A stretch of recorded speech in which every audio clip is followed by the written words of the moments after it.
Now, while I've been pretty impressed with Battlefield 6 and how the devs have turned the franchise around, I've always been very cautious of ever deeming any Battlefield game a Call of Duty killer, because we all know that's just a goofy concept at this point. But as pre-orders start rolling in and Black Ops 7 starts rolling out, the fact is, Battlefield is winning.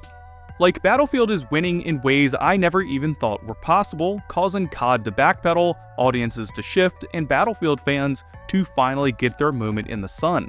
All because EA, shockingly enough, listened to its paying customers. Now, there's obviously been a ton of hype around Battlefield 6 since the very beginning, which only grew with its beta. So I really could have made this video at any point over the past few weeks, but there was something that happened recently that really pushed Battlefield over the edge for me. And that's the fact Call of Duty is actually having to respond and formally change their upcoming game due to the backlash. Now, to put all this in perspective, at the time of writing, Black Ops 7's reveal has a massive 47 million views from just its first 10 days, nearly 5 times more than Battlefield's reveal has gotten over the past month. But while Battlefield trails behind in views, it absolutely destroys COD when it comes to likes versus dislikes and likes versus view count. At the time of recording, Battlefield 6's reveal is sitting at an even 10 million views with over 534,000 likes, which equates to just over 5% of all viewers giving the trailer an upvote. At the same time, Black Ops' reveal is sitting at 47 million views with only 58,000 likes, equating to just 0.1% of viewers upvoting the video.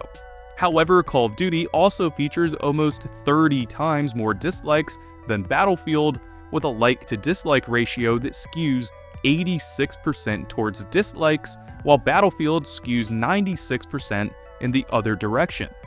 AKA, we're at the point where as many people hate COD as they like Battlefield per capita. And while people love to hate on COD but then buy it anyways, the fact is Battlefield hit over 600,000 pre-orders on Steam alone, raking in over 35 million in revenue, making the game the top-selling premium title on the entire platform. Meanwhile, 2042's player count is now competing with Call of Duty's, with the games going toe-to-toe as some of Steam's most played games after the Battlefield beta raked in nearly 20 million players, while an EA contractor only predicted 5. And because of that massive turnout, Battlefield 6's beta is formally a greater success than any Call of Duty ever released on Steam, as the beta eclipsed COD's peak player count with over 500,000 players online at once on Steam alone. Meaning that the Battlefield 6 beta probably had well over 1 or 2 million players online at the same time during its second week. A level of success that's incredibly rare in the gaming industry and a cultural shift that we can still see on our social media to this day, with Battlefield content filling our feeds. And all this success comes down to 2 big things.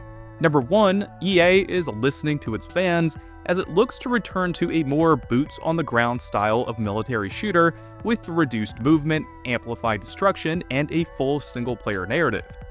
And number 2, the fans that EA is listening to are ultimately adults, with a mature taste in video games, but more importantly, the money to actually back up such a project. Call of Duty has been chasing this young Fortnite crowd circa 2018, but at the end of the day, I think a lot of older gamers are looking for something that's more mature and thus have the cash to put their money where their mouth is, which is also most likely the reason 2042 failed. They chased after this younger, trendy crowd by pissing off the older part of the fandom that actually had the money to decide the fate of the franchise. Battlefield isn't just getting attention, it's getting interest from fans who have the money to move the needle, as seen by the pre-orders. So at the end of the day, Call of Duty is watching Battlefield listen to their fans, return to their roots, and even implement feedback on mechanics like movement. All things that this older, more traditional fan base is looking for and they're willing to pay for. So in a show of pure panic, Activision has had to formally backpedal on one of their biggest business practices by officially ending the transfer of paid cosmetics from prior titles to the upcoming Black Ops 7. Thus, Activision is admitting Battlefield's philosophy is a real threat, as COD is now suddenly U-turning on their outrageous cosmetics and have had to reassure fans that quote-unquote, Black Ops needs to feel authentic to Call of Duty and its setting. And this is all before Black Ops has even gotten a beta. It's so rare that Call of Duty actually gets its power checked by a competitor, and the amazing thing about this whole situation is that Battlefield didn't even try to go after COD. Battlefield's just minding its business, and just by listening to a relatively small community, EA shook Activision to its core. So much so that COD is being forced to change its monetization model before it's even come out. With Battlefield garnering massive fan support, Call of Duty slipping with another futuristic title fans aren't happy with, and Battlefield 6 massively outperforming COD via Google Trends, it's no surprise that Battlefield's racking up pre-orders while Activision is in damage control. And honestly, like I've said many times before, I have massive expectations for this game, but at this point I think it will be a massive hit. But just like GameSpot said, there's practically no chance Battlefield outperforms COD. Hell, even if the game's shit, Black Ops Reveal got nearly 5 times more views in a third of the time. So just by sheer casual engagement, COD will always be fine. But at the end of the day, Battlefield is changing gaming for the better, while EA is seemingly learning to trust their fanbase. And although they might not ever outsell COD, at this point, Battlefield is the better option by a mile, sort of becoming the thinking man's casual shooter, a franchise that listens to its players and delivers what others have somehow forgotten. But guys, tell me what you think and drop those comments below, and for everything else Battlefield, stay tuned and subscribe, and as always, thank you guys for watching.